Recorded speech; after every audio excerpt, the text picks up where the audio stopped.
आपणा सर्वांना माहित आहे, देशाचे पंतप्रधान आदरणीय नरेंद्र मोदीजी आणि आमचे सर्वांचे नेते आदरणीय देवेंद्रजी, बावनकुळेजी आणि संपूर्ण देशभरातील असणारे आणि महाराष्ट्रातील असणाऱ्या महायुतीच्या सर्व नेत्यांच्या नेतृत्वामध्ये महायुतीला मिळालेलं घवघवीत यश हे आपण सर्वांना माहित आहे। आणि या सर्व प्रकारानंतर पुन्हा एकदा जनतेची सेवा करायला महायुतीचं सरकार पुनर्स्थापन झालेलं आहे।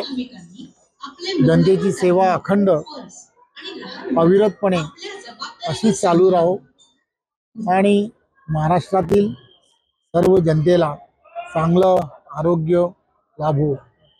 त्याचबरोबर जी विविध कामं जी प्रलंबित आहेत, ती प्रलंबित कामं ते महायुतीच्या सरकारमधील असणारे आदरणीय देवेंद्रजी असतील, एकनाथराव शिंदे असतील, आदरणीय अजितदादा असतील आणि संपूर्ण मंत्रिमंडळ हे एक मुखाने त्या सर्व जनतेच्या कामांना योग्य प्रकारे मार्गस्थ करो असं आईच्या चरणी साकडं घातलंय।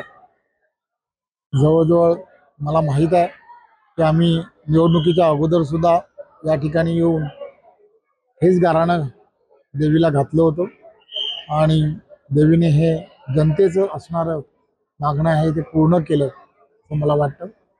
आणि मला खात्री आहे की येणाऱ्या या संपूर्ण 5 वर्षामध्ये त्या भागातील असणारे, महाराष्ट्रातील असणारे अनेक प्रश्न, मग ते विजेच्या संदर्भातला असणारा प्रश्न असेल किंवा त्याचबरोबर इथे असणारे अनेक मराठवाड्यामध्ये असणारा पाण्याचा प्रश्न असेल, दुष्काळग्रस्त भागामध्ये असणारी पाण्याची टंचाई असेल, या सर्व गोष्टींना एक चांगलं असा उपाय हा महायुतीचं सरकार नेतृत्वामध्ये करेल देवेंद्रजीच्या, याची मला पूर्ण खात्री आहे। जी जबाबदारी पार्टी आमच्यावरती सोपवत असते, आम्ही सर्व भारतीय जनता पार्टीचे कार्यकर्ते ती जबाबदारी अतिशय प्रामाणिकपणे पार पाडण्याचा प्रयत्न करतो।